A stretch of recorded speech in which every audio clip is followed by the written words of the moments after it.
नन्ही गलहरी और चांद का राज। एक रात नन्ही गलहरी मिशू अपने दरख्त पर बैठी चांद को देख रही थी।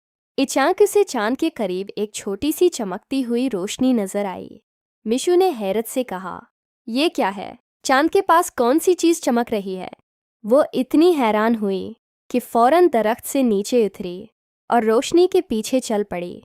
रोशनी जंगल के एक ऐसे हिस्से में जा पहुंची जहां मिशू कभी नहीं गई थी। वहां उसे एक नन्हा सा सुनहरी पर मिला। जैसे ही मिशू ने पर को उठाया, अचानक एक आवाज आई, बराहे करम मुझे मेरा पर वापस दे दो। मिशू घबराकर पीछे हटी। सामने एक नन्ही सी सफेद चिड़िया बैठी थी। चिड़िया ने उदास होकर कहा, ये मेरा जादुई पर है, इसके बगैर मैं अपने घर वापस नहीं जा सकती। मिशू ने पूछा, तुम्हारा घर कहाँ है? चिड़िया ने आसमान की तरफ देखा और बोली, इस पहाड़ी के दूसरी तरफ, लेकिन रात बहुत अंधेरी है और मुझे रास्ता नहीं मिल रहा।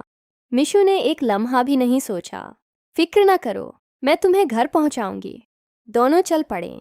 रास्ते में एक छोटा सा दरिया आया। मिशू ने लकड़ियों से एक छोटा पल बनाया और चिड़िया को महफूज तरीके से दूसरी तरफ ले गई। फिर एक घनी झाड़ी आई। मिशू ने रास्ता साफ किया। आखिरकार वो पहाड़ी की चोटी पर पहुंच गईं। वहां पहुंचते ही सुनहरी पर अचानक रोशन होने लगा। आसमान पर सैकड़ों नन्ही रोशनियां नमूदार हुईं। चिड़िया खुशी से बोली, ये मेरा घर है। अचानक आसमान से बहुत सी सफ़ेद चिड़ियां नीचे आईं। इनमें से एक बड़ी चिड़िया ने मिशू से कहा, तुमने हमारी बेटी की मदद की, बदले में हम तुम्हें एक तोहफा देना चाहते हैं।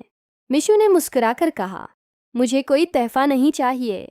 मुझे खुशी है कि मेरी दोस्त अपने घर पहुंच गई। बड़ी चिड़िया मुस्कुराई और बोली, मिशू, यही तुम्हारा सबसे बड़ा तोहफा है, तुम्हारा अच्छा दिल। इसी लम्हे आसमान से एक छोटा सा सितारा टूटकर मिशू के दरख्त पर आ गिरा। अगली सुबह पूरा जंगल हैरान था। मिशू के दरख्त पर सुनहरी फल लगे हुए थे, जो जंगल के हर जानवर के लिए काफ़ी थे। मिशू ने आसमान की तरफ देखा और मुस्कुराकर कहा, शायद अच्छाई वाकई वापस आती है। और इस रात से जंगल के सब जानवर उसे सुनहरी दिल वाली मिशवा कहने लगे। सबक, बगैर किसी लालच के की गई मदद सबसे खूबसूरत नेकी होती है।